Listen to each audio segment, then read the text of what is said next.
Com direito à queda de energia, o Juventude consegue vencer o Corinthians no Alfredo Jaconi.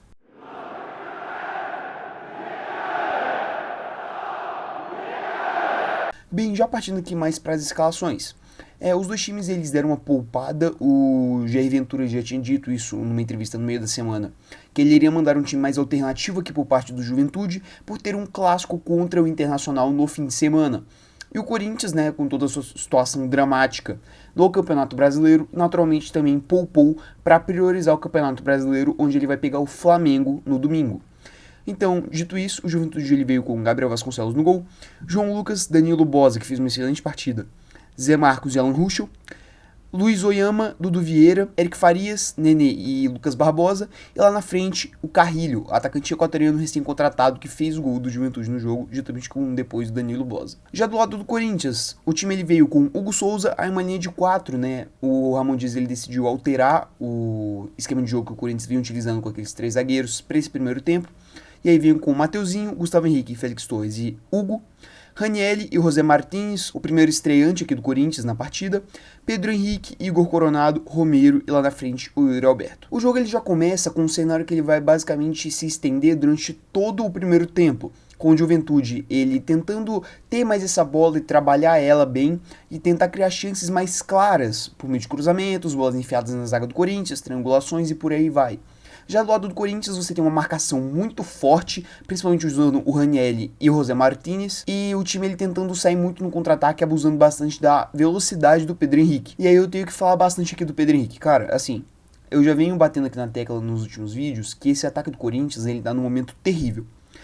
E ontem isso só foi reafirmado pela partida do Pedro Henrique e também do Romero. O Romero ele foi nulo. O Romero ele mal apareceu na partida durante todo o tempo que ele esteve em campo, que no caso foi o primeiro tempo. Já do lado do Pedro Henrique, cara, assim, o Corinthians ele tinha essa estratégia extremamente clara, que era, você vai tentar sair no contra-ataque rápido com o Pedro Henrique e ele vai tentar fazer um cruzamento pro meio da área, para aí tentar chegar o Romero ou o Yuri Alberto e fazer o gol.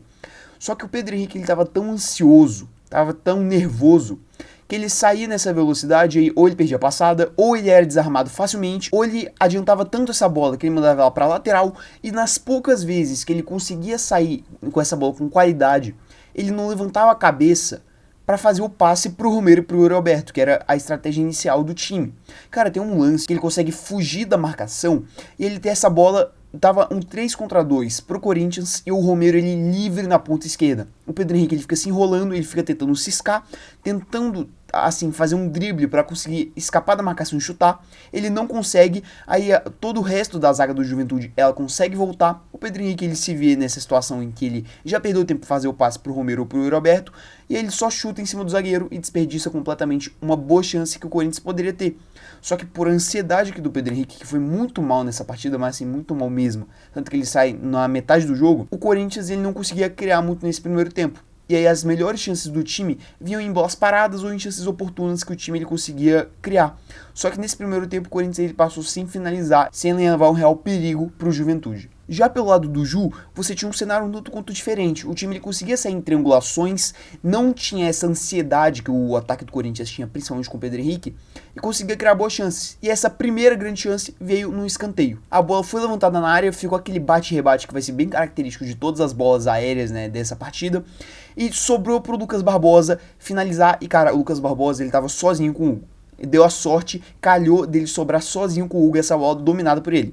Ele consegue finalizar e o Hugo Souza ele faz uma defesaça, assim, absurda. Ele saiu, ele cresceu pra cima do Lucas Barbosa, ele operou o primeiro milagre dele na partida, garantindo que o placar ele continuasse 0-0 e assim mantendo o Corinthians no jogo. E logo no lance seguinte, o Corinthians ele já sofreu novamente.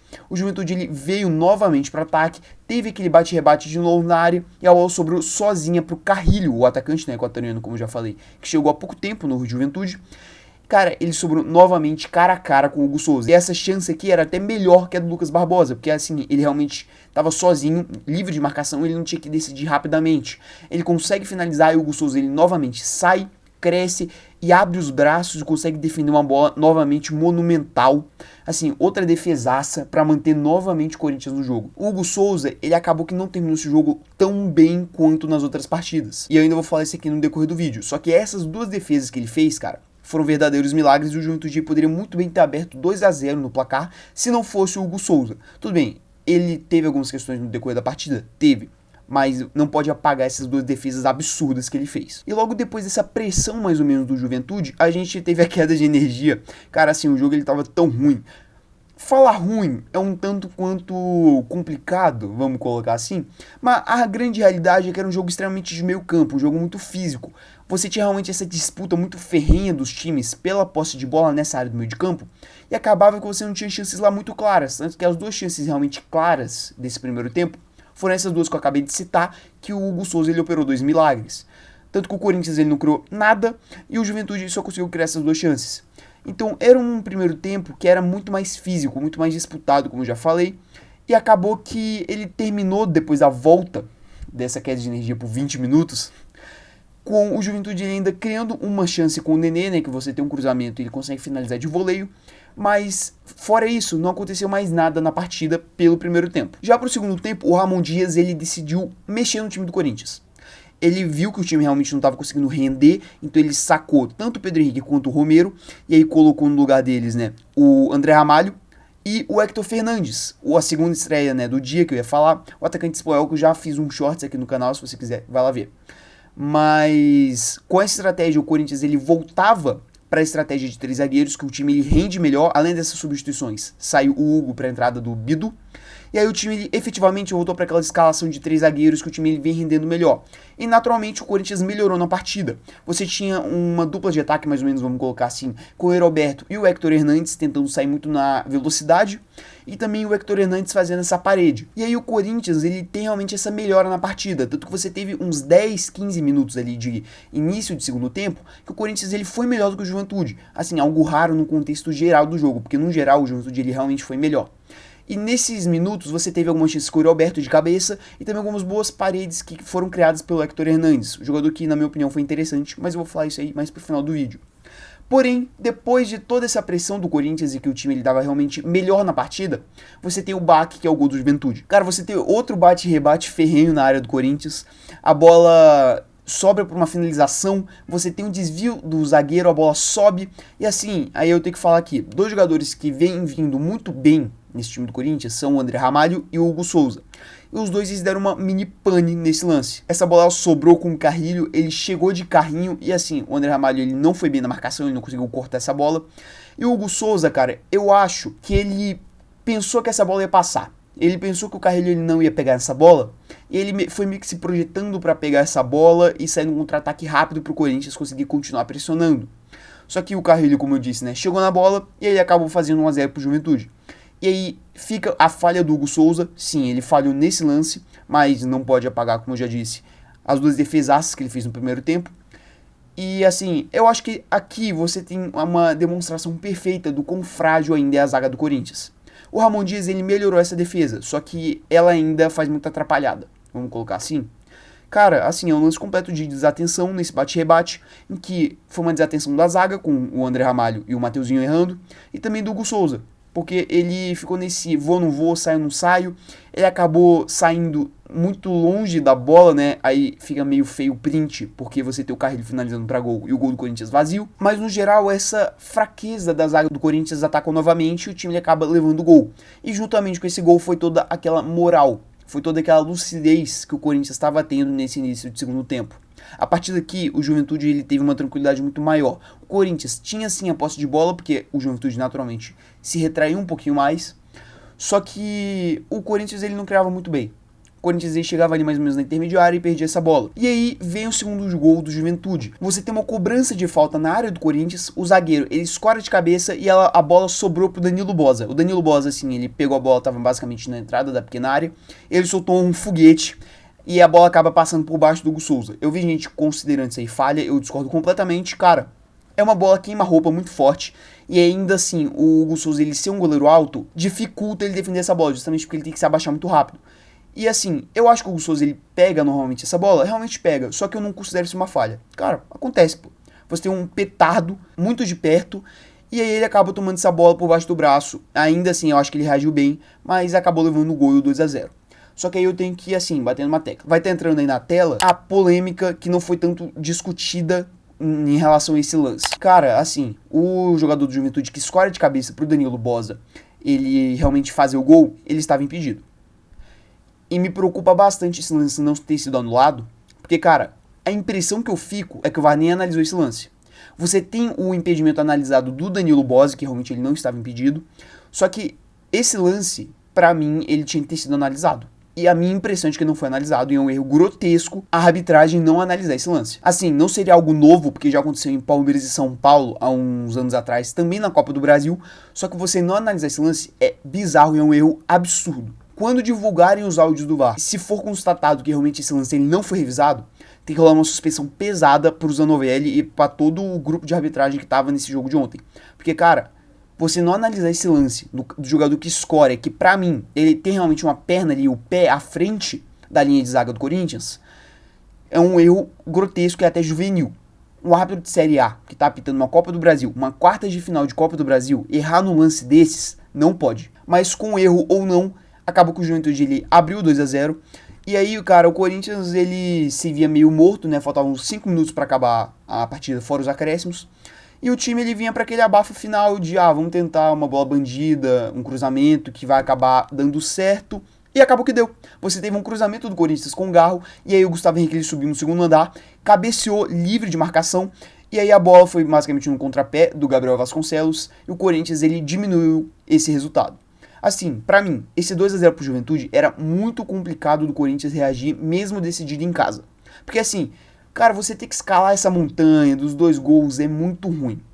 Aí com o time diminuindo e agora a diferença é só de um gol, você dá um up não só pros jogadores, mas também pra torcida. Porque agora você vê, tá bom, fazer um gol é muito viável, dá pra fazer um gol. É daquele ânimo a mais pro time, sabe? E aí o jogo ele acaba mesmo com esse 2-1 sem nenhuma grande chance nesse finalzinho da partida.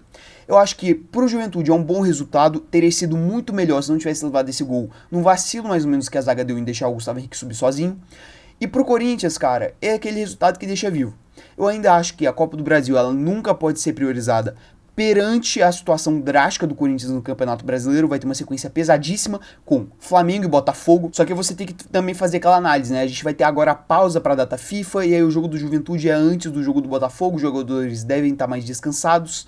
Então, existe um mundo em que realmente o Corinthians ele pode jogar um time titular contra o Juventude e também contra o Botafogo. Mas aí você tem que realmente pesar e ver o que vale mais a pena pro time. Destacar que no Juventude, cara, esse atacante Carrilho que eles acabaram de contratar, eu achei um centroavante muito interessante, ele foi muito bem no decorrer da partida, acabou que só não fez mais gols por conta do Hugo Souza realmente fazendo defesas monumentais.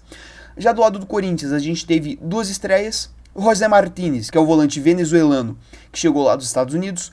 Cara, eu achei ele um pouquinho ansioso, mas eu também gostei bastante da partida dele defensivamente. Ele contribuiu também para triangulações e eu achei um jogador interessante que realmente vai brigar por titularidade nesse time do Corinthians. Já do lado do Héctor Hernandes, eu vi um jogador muito confiante, que realmente não é tão lento quanto eu esperava. Eu achei que ele ia ser aquele novizão de área que era mais pra fazer gol de cabeça, mas não, ele é um atacante bem móvel e que também mostrou qualidade de domínio. Ele acabou que não teve nenhuma chance pra finalização, porque ele estava servindo muito mais o Yuri Alberto, e ele realmente serviu bem o Yuri Alberto durante esse segundo tempo, naquela faixa que o Corinthians ele foi melhor. Eu achei um jogador interessante, só que tem que ver como o Ramon Dias ele vai escalar ele de titular, e pra mim ele é 1000 vezes melhor que o Pedro Raul. Só o que ele apresentou ontem já foi melhor do que o Pedro Raul apresentou o ano inteiro. Eu acho que é um jogador que tem muito a agregar pro Corinthians. Novamente, o Corinthians ele sofre com problema ofensivo. Assim, o que eu vou falar aqui agora é chovendo molhado. Esse ataque do Corinthians ele é patético. Talvez tenha um respiro agora com o Héctor Hernandes, só que o time ele ainda tentou criar ontem no jogo contra o Juventude, só que esbarrava nessa falta de qualidade ou nessa ansiedade. Cara, é uma situação muito chata pro Corinthians. Cara, o ataque eu não sei se tem solução, sendo bem sincero. O time, eu acho que ele melhorou com o Ramon Dias, como eu venho batendo nessa tecla em todos os vídeos. O Ramon Dias, ele melhorou o futebol desse time. Ele conseguiu acertar a zaga do Corinthians na medida do possível, ainda é uma zaga muito insegura, na minha opinião. E o time, ele consegue criar, só que esbarra na falta de qualidade, ou na ansiedade, como eu já falei, dos seus atacantes. Não sei como o Ramon Dias ele vai ter que solucionar isso, mas ele vai ter que solucionar isso. Porque se não solucionar, o Corinthians ele vai cair na Copa do Brasil, na Sul-Americana, e também vai ser rebaixado no Campeonato Brasileiro. Eu acho que pro Corinthians ele continuar nessa briga contra o rebaixamento, vai ter que entregar alguma das Copas. Eu vendo esse cenário aqui da Copa do Brasil, eu acho viável o Corinthians classificar. E se o Corinthians chegar nessa semifinal de Copa do Brasil, pra mim, tem que entregar definitivamente a Sul-Americana. Não tem como o Corinthians sobreviver ao Campeonato Brasileiro jogando 3 competições. Não tem elenco pra isso e, muito mais, não tem futebol ofensivo pra isso. porque o ataque ele desperdiça as chances que são criadas. Falando finalmente do Hugo Souza também, né? Cara, eu vejo muita gente pegando muito no pé do moleque. Qual é o meu ponto? O Hugo Souza ele sofreu bastante no Flamengo depois que ele começou a falhar. E aí virou só uma bola de neve, e aí ele mesmo admitiu que psicologicamente ele ficou acabado, e aí ele foi para Portugal e agora voltou e tá no Corinthians. O Hugo Souza ele vem fazendo partidas excelentes pelo Corinthians. Se não fosse o Hugo, ontem contra o Juventude, o Corinthians teria perdido de 2, 3 gols. Poderia ter sido 4-1, olhando, né, todo o cenário do jogo, se não fosse o Hugo Souza. Porque ele faz 2 defesas monumentais, como eu já disse no decorrer do vídeo, no primeiro tempo. Ele falhou. O lance do primeiro gol do Juventude, eu acho que é uma falta de atenção dele muito grande. Só que no segundo gol já tem gente querendo pregar falha e eu discordo totalmente. Aquilo ali não é uma falha. Se você já jogou no gol, se você já viu os goleiros falando sobre lances como aquele ali, você sabe muito bem que aquilo ali não é uma falha. E eu acho que a mídia tá caindo muito em cima dele, depois dessa uma falha, e me preocupa como isso aí vai afetar o psicológico do moleque. Ele fez o quê? 11 jogos excelentes pelo Corinthians, e agora por um errinho vai todo mundo cair matando em cima dele? Pelo amor de Deus. O moleque ele vem bem. O moleque ele vai ser comprado e com méritos. Ele classificou o Corinthians nos 2 mata-matas e ainda salvou em diversos jogos do Brasileiro com o Corinthians. Ele poderia ter sido derrotado. Dá apoio pro moleque. Ele tá indo bem. O que a gente não pode fazer agora, ainda mais de acordo com toda essa situação do Corinthians, é jogar pra baixo um dos poucos nomes que vem jogando bem. O Hugo, junto do Garro e também do André Ramalho, que vem falhando recentemente, são os pontos de respiro técnico desse time do Corinthians. Se não fossem eles, o Corinthians estava muito pior. No mais é isso. Eu acho que esse jogo aqui, né, esse confronto, ele ainda continua muito aberto para essa volta. E, cara, em Itaquera, o Corinthians ele tem um histórico de reverter jogos na Copa do Brasil. Então, eu acho que a gente vai ter um belo de um jogo nessa volta. Se você puder deixar o seu like, a sua inscrição e ativar o sininho para receber mais vídeos aqui do canal, eu agradeceria bastante. É isso, e até o vídeo de amanhã.